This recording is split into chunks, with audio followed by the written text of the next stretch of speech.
Muito legal poder falar de preservação alveolar também. Eu costumo dizer que é um tema para o clínico, né? Então, não é só implantodontista que tem que se interessar por preservação alveolar. Então, todo clínico deve se interessar por preservação alveolar. Eu sempre gosto de começar pelo conceito. Então, a técnica de preservação do rebordo alveolar é um procedimento que tem como objetivo preservar o volume do rebordo no momento da exodontia, né? Então, os nossos problemas começam na perda do dente, como já foi falado pelo professor Luiz Fernando e pelo Newton Bortoli, né? Então, quando eu perco um dente, acontece ali alterações dimensionais, né? Modificações crônicas, progressivas e cumulativas, que vão repercutir em todo o sistema estomatognático, né? E para isso, se eu não quero que isso aconteça, essas modificações fisiológicas principalmente, eu vou lançar mão de técnicas de preservação do rebordo alveolar. Então, eu posso fazer um retalho girado do palato, implante imediato, preenchimento do gap com conjuntivo, né? Um conjuntivo pediculado e a utilização de membranas, que vai ser o que eu vou falar hoje para vocês. Então, o que a gente vai visar com isso é compensar ou limitar essas alterações dimensionais fisiológicas que vão ocorrer. Quando a gente fala de alterações dimensionais, é interessante sempre a gente mostrar esse artigo científico da Viviane Chapuis, né, e colaboradores. Aqui também tem o Maurício Araújo e o Daniel Buzzi. É um artigo de 2017, super recente, onde ele fala sobre essas alterações do tecido mole e do tecido duro. Caminhando no artigo, eles falam sobre as técnicas de preservação alveolar ali nessa região. E especificamente no início, quando eles começam a falar dessas técnicas, eles dizem uma coisa muito interessante, que no que diz respeito a essa preservação do volume ósseo do rebordo, né? Alguns trabalhos, alguns estudos têm demonstrado que a utilização do biomaterial nesses alvéolos com membranas de barreira, elas são capazes de reduzir essas alterações dimensionais que acontecem. Então, ponto aí para as membranas já, e principalmente as membranas de barreira. E falando ainda de alterações dimensionais, mais recentemente, 2019, do grupo do professor Paulo Coelho, esse artigo eu acho sensacional, porque é uma dúvida que todo mundo me pergunta, né? Ulisses, mas no momento que eu descolo esse retalho, será que não é ruim? Então, aqui eles fizeram um comparativo, né? Utilizando a membrana citoplast especificamente, fazendo exodontias sem retalho, com retalho, e onde vocês estão vendo essa imagem escrito PTFE, é uma cirurgia com retalho e utilização da membrana de PTFE. Então, notem que a área total desse alvéolo, nesse gráfico ali em roxo, foi maior com a utilização da membrana de PTFE, mesmo fazendo o descolamento do retalho, e a formação óssea também foi maior dentro desse alvéolo, né, com a utilização da membrana de PTFE. E esse outro gráfico, que é mais sensacional ainda, ele mostra para a gente que com uma semana, esses tamanhos, né, dessas barras, elas eram muito semelhantes e não havia diferença estatística significativa. Mas com 4 semanas, eu tenho já uma diferença significante para as membranas de PTFE. Então, essa área total do alvéolo, depois de uma semana, né, depois com 4 semanas, ela acaba sendo maior para aqueles casos onde foi utilizada a membrana de PTFE. E isso eu tenho observado já há bastante tempo, mas é um trabalho só corroborando tudo aquilo que eu já venho falando para vocês. E esse artigo ainda diz uma coisa que é muito legal. Aí no iniciozinho da introdução, ele diz que é essencial um conhecimento profundo, tanto do processo de cicatrização dessas exodontias e de todos esses procedimentos de preservação alveolar. Então, é essencial que a gente conheça isso. Quando a gente fala sobre esse processo de cicatrização do alvéolo, não tem como mostrar esse artigo do Ameler de 69, onde ele disse para a gente que o início dessa epitelização começa com 4 dias. E eu só vou falar de início da mineralização do osteoide com 21 dias. Então, são dois tecidos que estão ali em competição, né? A mucosa e o osso, com tempos regenerativos diferentes.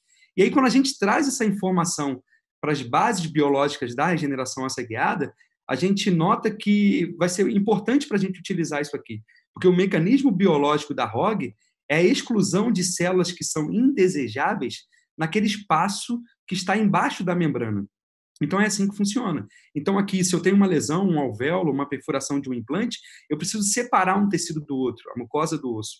E eu preciso agora entender que uma tem regeneração com 4 dias, que é a mucosa, e o outro, que é o osso, começa a mineralização só com 21 dias.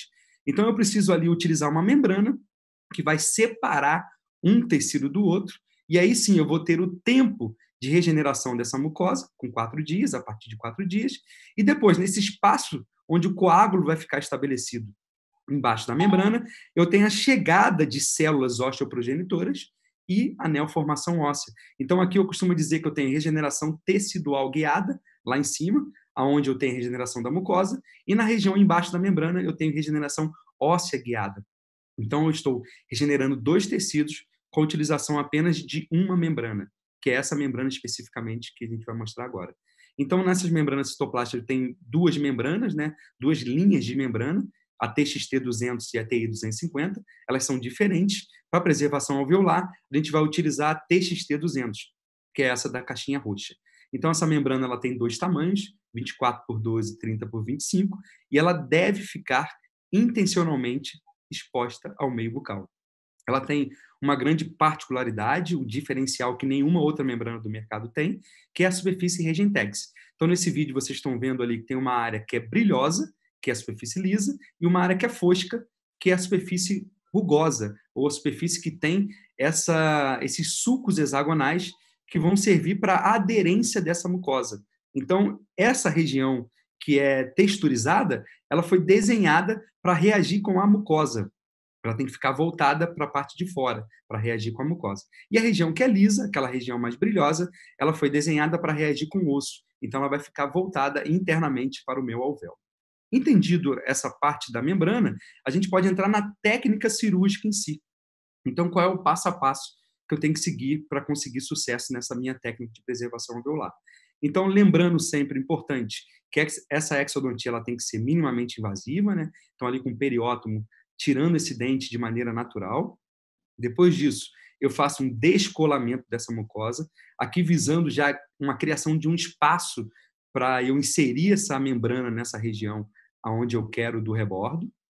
E aí depois eu vou curetar vigorosamente esse alvéolo, né, no intuito de estimular esse sangramento e tirar todo tipo de resto de lesão que ainda possa conter no interior desse alvéolo.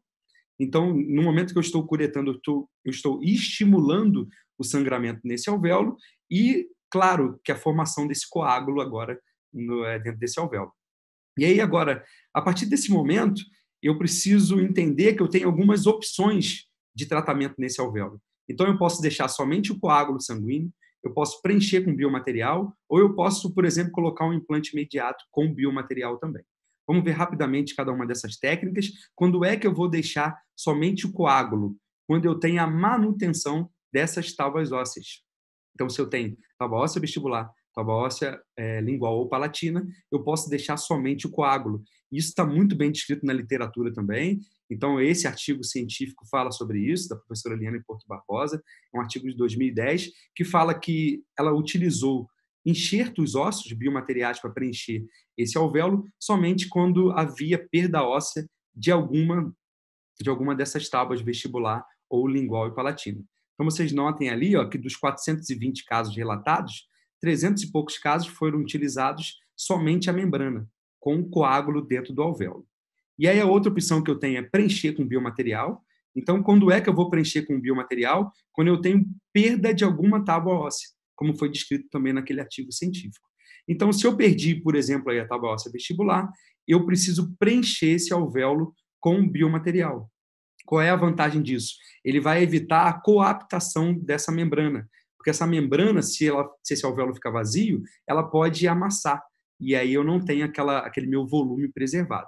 Isso também está muito bem descrito na literatura. Esse é um artigo que a gente publicou no ano passado, né, com Formiga, capitaneado pelo professor Jamil Shibley, onde a gente chegou à conclusão que enxertos xenógenos, nesse caso desse artigo, em conjunto com membranas de PTFE, eles melhoram o resultado da manutenção da altura desse alvéolo e do volume ósseo como um todo também. E aí a terceira opção que eu tenho é a utilização de um implante imediato com o preenchimento desse gap com biomaterial. Quando é que eu vou fazer esse implante? Quando eu tenho osso suficiente para a instalação desse implante. Então, para aquele caso onde eu tenho um transósseo ali a partir do ápice desse alvéolo, eu vou poder fazer a instalação desse implante. Lembrando que se eu faço a instalação do implante imediato, eu preciso necessariamente sempre preencher esse gap. Isso também está muito bem descrito na literatura. Esse artigo que eu trouxe para vocês é o artigo, acho que o mais clássico disso, né? Desse tipo de assunto, do professor Dennis Tarno, né? Onde ele chegou à conclusão que enxertos que são utilizados nesse gap vai sempre reduzir essas alterações dimensionais que vão acontecer nesse alvéolo. Mas só aqui, a título de continuação na técnica, vamos entender que esse alvéolo tem as paredes e a gente deixou só coágulo. Agora eu pego minha membrana, eu faço a customização de acordo com o tamanho desse alvéolo, faço a inserção dessa membrana, primeiramente nessa porção lingual ou palatina, né, dependendo se você tem algum defeito ou não, fecho esse alvéolo e essa membrana ela precisa passar, a borda dela precisa passar da margem desse alvéolo ou do meu defeito de 3 a 5 milímetros. Depois disso, eu posso fazer a sutura. Eu gosto muito de fazer essa sutura em X, ou a sutura cruzada, né, porque estabiliza bem a membrana e as bordas desse retalho. A partir daí, a gente vai ter a epitelização. Então, essa membrana, ela de maneira exposta e com essa superfície biocompatível, a gente vai ganhar mucosa queratinizada. Isso já foi tema de uma live, né, comigo, com a professora Tayane. Esse artigo também fala um pouco sobre isso, que com a membrana intencionalmente exposta, a gente consegue ganhar uma média de 7 milímetros de mucosa queratinizada, o que eu acho realmente sensacional. O que vai acontecendo ali é que essa membrana vai sumindo, porque a mucosa ela vai crescendo na superfície dessa membrana. E aquela superfície Regentex ajuda muito nisso também. Depois de 7 a 10 dias eu faço a remoção dessa sutura, mas eu mantenho a membrana em posição. Então, essa membrana vai ser removida somente de 21 a 28 dias, ou a partir de 21 dias. Então, com uma pinça clínica, eu vou pinçar essa membrana e vou puxar essa membrana rapidamente vai sair. Não precisa anestesiar, não precisa passar pastinha. É claro que se ela tiver com a mucosa crescida na superfície total dessa membrana, às vezes um pouquinho de pastinha ali ou uma anestesia é necessária, né? Então, removida a membrana, eu vou ter a formação desse osso, a formação dessa mucosa, né? A mucosa vai se queratinizar e com mais ou menos ali 90 a 180 dias, eu consigo fazer a instalação desse implante. Então, se eu utilizei biomaterial, eu vou ter que esperar 180 dias. Se eu não fiz biomaterial, de 60 a 90 dias eu posso fazer a instalação desse implante e normalmente em flapless, então eu não preciso nem abrir retalho. Para finalizar, vamos ver um caso clínico que vai materializar tudo isso que a gente viu, esse passo a passo dessa técnica, né? Então, notem que é um caso onde havia perda de um pré-molar e de um molar, né? Era uma região de 2 dentes, mas que o espaçamento ali tinha 10 milímetros, esse espaço mesodistal, não caberiam 2 implantes, né, de tamanho adequado. Então, aí uma análise da tomografia, eu tinha uma altura em média ali de 9 milímetros, foi removido os dentes, eu abri o retalho, porque eu precisava curetar o resto de lesão, já vi um pouco de perda óssea nessa região palatina, né? Então já não tinha osso nessa região, então eu precisaria também preencher esse gap. Então o implante foi instalado, do Econe, preenchimento do gap já com a instalação da membrana já instalada, sutura em X, como eu falei também, a sutura que eu mais gosto de realizar. O paciente volta depois de 30 dias, essa paciente é lá do curso, então ficou um pouquinho mais com a membrana e com a sutura em posição. Então, notem que eu tenho bastante placa bacteriana aderida na superfície dessa membrana, mas apesar dessa placa bacteriana aderida, eu não tenho, aqui dá para ver bem nessa região, ó, eu não tenho essa placa entrando nessa região que está ali submersa dessa membrana, né? Então, isso aí acontece um selamento dessa mucosa naquela superfície Regentex também. Removo essa membrana e eu tenho ali agora um tecido de granulação, né, que vai epitelizar e vai queratinizar. Então, devagarzinho, esse tecido vai se queratinizando e depois de mais ou menos 60 dias eu faço uma moldagem desse implante. Então, eu moldo esse implante de maneira ainda fechada, porque o meu intuito é fazer somente uma coroa provisória. Faço uma coroa provisória, notem que é uma coroa ainda um pouco grande, né? Mas ali o meu intuito é que essa mucosa se adapte nessa coroa e que faça um perfil de emergência. Uma semana depois eu vejo já essas papilas se formando, né? Um perfil de emergência já muito adequado. E eu faço agora uma moldagem personalizada, moldando aquela base da coroa provisória e personalizando aquele meu transfer de moldagem, agora de moldeira aberta. Faço a moldagem aberta e tenho a coroa finalizada, já fechada ali com resina. Então, notem nessa fotografia, que é legal aqui, ó, é ver que esse tecido da papila, ele ainda não está totalmente maturado, né? Essa papila ainda não desceu, ela não se adaptou ainda a essa prótese definitiva, a essa coroa definitiva.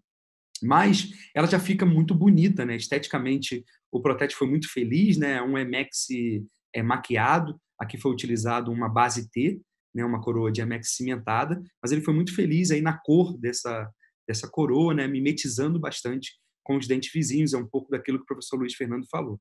Eu tenho um acompanhamento desse caso de 36 meses, então a paciente voltou sem a resina.